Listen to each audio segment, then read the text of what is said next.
जब देवर्षि नारद ने वायुदेव की शक्ति की प्रशंसा की तो यह बात सुमेर पर्वत को बिल्कुल भी रास नहीं आई और उन्होंने स्वयं को वायुदेव से अधिक शक्तिशाली घोषित कर दिया। इसके बाद दोनों में अपनी श्रेष्ठता साबित करने की होड़ सी लग गई। आप सोचते होंगे थंबनेल तो लंका के विषय में था, यहां हम वायुदेव की और सुमेर पर्वत की चर्चा क्यों कर रहे हैं? तो यह कहानी लंका से ही जुड़ी है।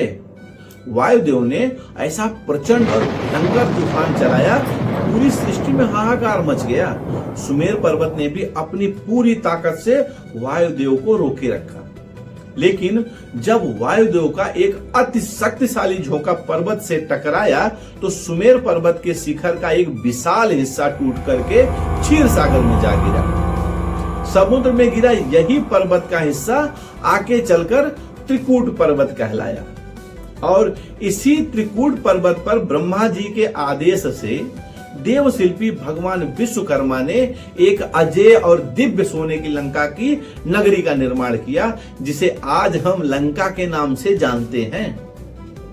महर्षि वाल्मीकि की रामायण के अनुसार लंका के जन्म की असली कहानी यही है, लेकिन हम बचपन से तो यही सुनते आए हैं कि लंका का निर्माण विश्वकर्मा जी ने भगवान शिव और माता पार्वती जी के लिए किया था। तो फिर शास्त्रों का सच क्या है? क्या लंका शिव और पार्वती जी का महल था? तो फिर सुमेर पर्वत की कहानी आई कहां से?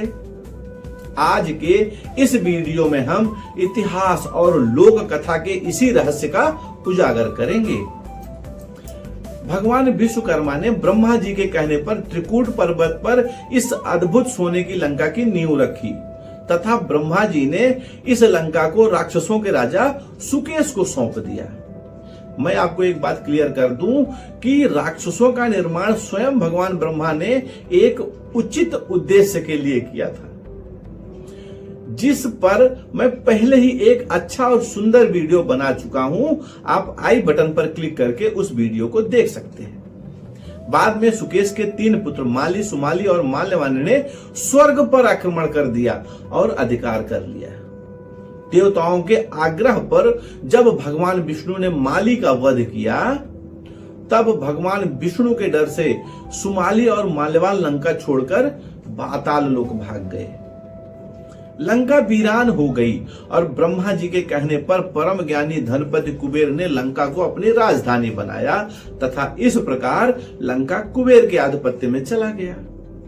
लेकिन कहानी में असली मोड़ तब आया जब सुमाली के नाती रावण ने अपनी शक्ति के बल पर अपने ही भाई कुबेर से लंका और पुष्पक विमान दोनों छीन लिया और स्वयं को लंकापति घोषित कर दिया।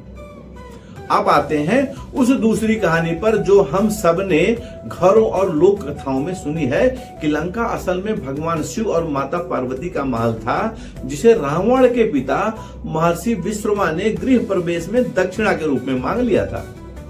अगर हम सनातन धर्म के मुख्य ग्रंथों जैसे वाल्मीकि रामायण, रामचरितमानस या मुख्य पुराणों का अध्ययन करें तो शिव पार्वती जी के इस महल की कहानी का उल्लेख नहीं मिलता है।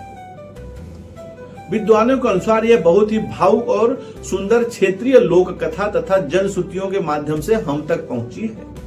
शिव पार्वती के उस सोने के महल तथा विश्वकर्मा मुनि के गृह प्रवेश की खूबसूरत कहानी हमने पिछले वीडियो में की है। आई बटन पर क्लिक करके आप उस वीडियो को भी जरूर देख सकते हैं। तो वाल्मीकि रामायण के प्रमाणिक साक्ष्यों के अनुसार लंका की उत्पत्ति सुमेर पर्वत के इसी शिखर से हुई थी जो वायुदेव के झोंके से समुद्र में गिरा था। आपको लंका की उत्पत्ति का यह पौराणिक सच जानकर कैसा लगा? हमें कमेंट में अपनी राय जरूर बताइए। मिलते हैं अगले वीडियो में। नमस्ते, जय श्री राम।